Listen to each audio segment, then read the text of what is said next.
Welcome back to Her Becoming. I am your host, Kayla Countryman, and I am so excited for today's episode. Today, we are discussing 3 signs that indicate that you are on the verge of a breakthrough and stepping into a new identity. On this show, we talk a lot about self-development and healing and wellness. And a question that I get often is, how do I know when it's time to do the work? How do I know if I'm ready for more? Or how do I know if there's even more for me out there? And that's what today's episode is dedicated to you. I want to talk to you about the often unseen, uncelebrated signs that you're actually on the verge of a breakthrough or stepping into a new identity. Because becoming who you're meant to be, let me tell you, it is not all rainbows and butterflies, and it doesn't feel magical in the middle. Sometimes it feels like quite literally everything in your life is falling apart and going to shit, hence the last 4 months of my life. And that's actually signaling that something greater is coming. It's the messy middle, the in between, the void, whatever you want to refer to it as. And it's really uncomfortable. It's really like, can we not type of vibes? But it's also so sacred and so necessary. And if you're someone that values spiritual growth, you need to not get used to it, but be open to it. So today I'm sharing the 3 signs that you may just be on the verge of deep transformation, even if it doesn't feel like it yet. The first sign is that you feel a deep sense of discomfort with the old version of you. This is like the awareness phase of this journey. You know you're in this phase when the version of you that used to work or used to be okay just isn't anymore, just doesn't work for you anymore. The patterns that you had, the relationships you're in, the habits or your ways of being that once felt really familiar and really decent now feel kind of heavy, icky, or misaligned.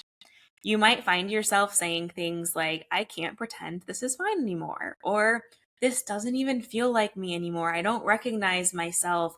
This isn't how I want to be. I like to call this phase, this step 1, the I'm tired of my own shit phase. And I arrive here a lot. I am tired of my own shit.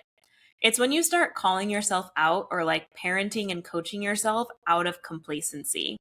This can be when you notice yourself skipping too many workouts, or maybe you're not eating very well. You're constantly letting yourself down by not following through on your own word. That's when I like to say you are in the I'm tired of my own shit phase. And that is awareness. That is awareness that this routine, habit, or phase that I am in right now is not serving my highest self. It's a sign that you're outgrowing that version of you, and it can feel confusing and it can also feel a little bit shamey, but it's actually a really good thing. I'll give you a couple of examples of when this has happened for me.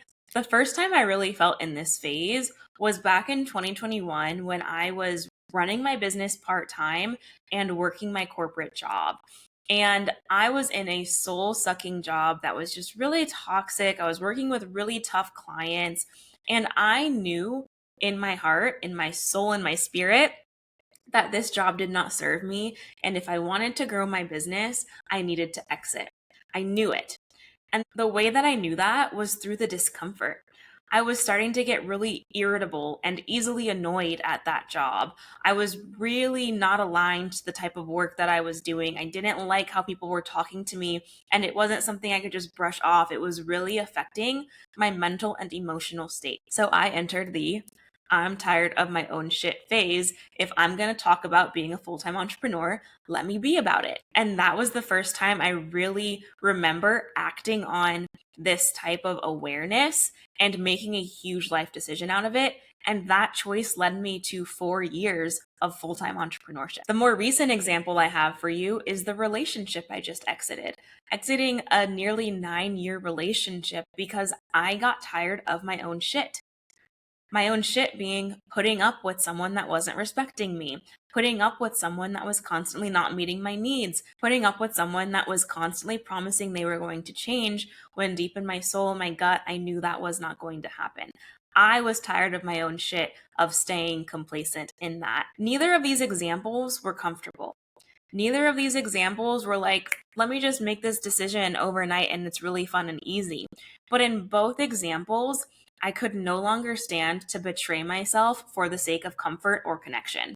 I couldn't do it any longer.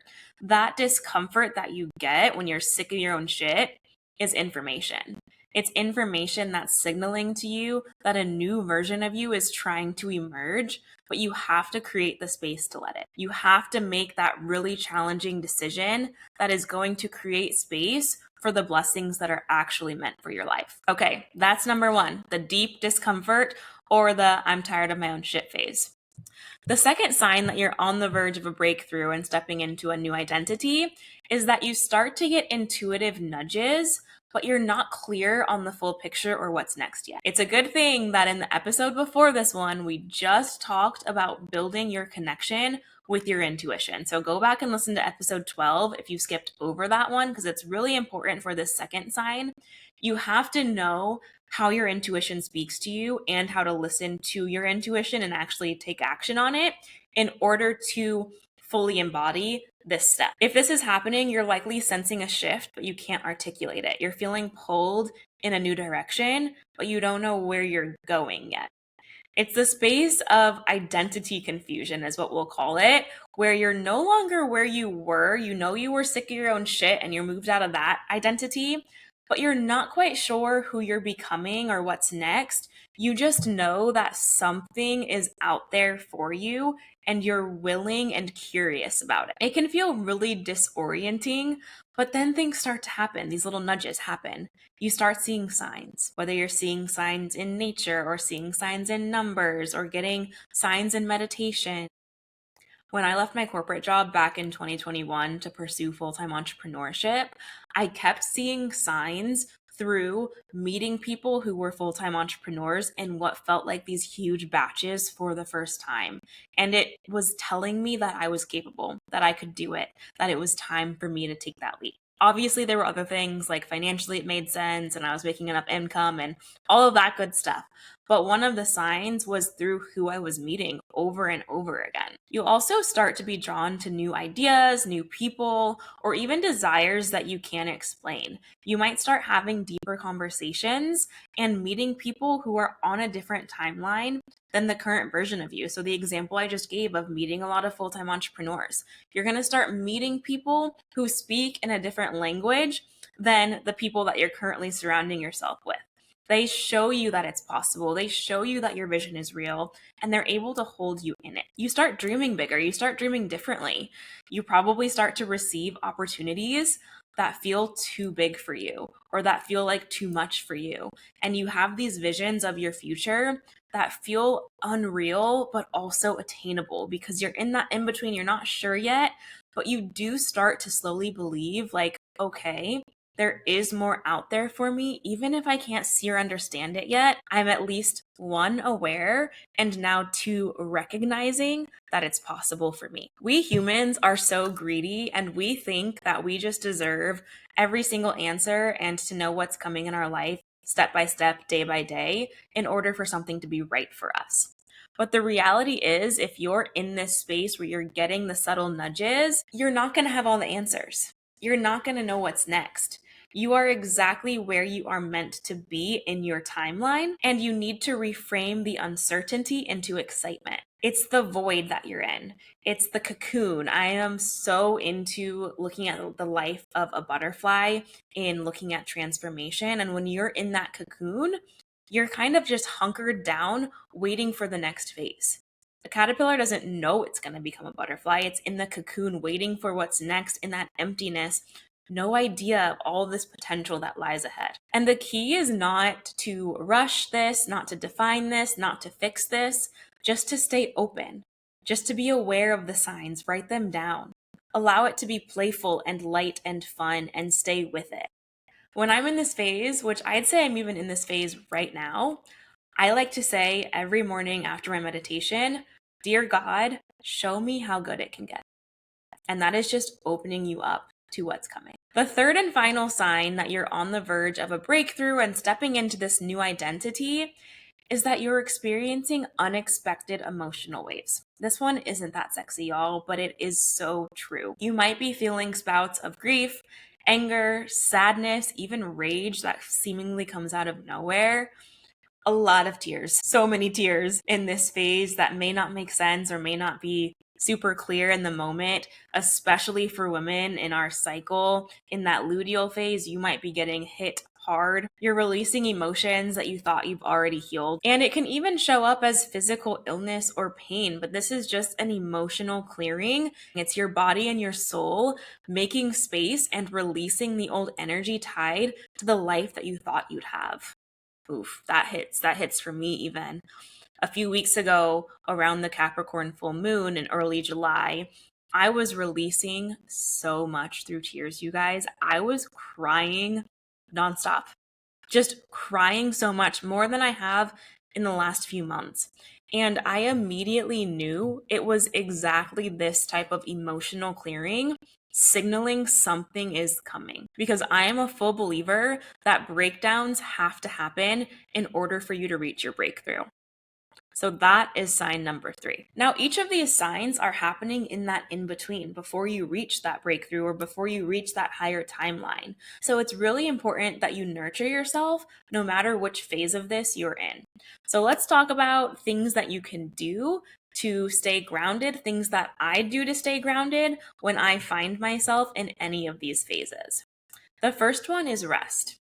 Your nervous system has to recover while you're rewiring your identity. You have to rest. It is not just simple work to be entering a new timeline of your life. It's not something you can just eat a protein bar and go tackle. You have to rest. And I'm talking about actual rest, not like fake rest that you feel guilty about because you should be working, but you're resting, but you're just binging Love Island and you should be doing something else so you can't settle. That's not what I'm talking about. Sleep, meditate, be alone. You probably will find yourself sleeping more if you're in this timeline. Solitude is so important.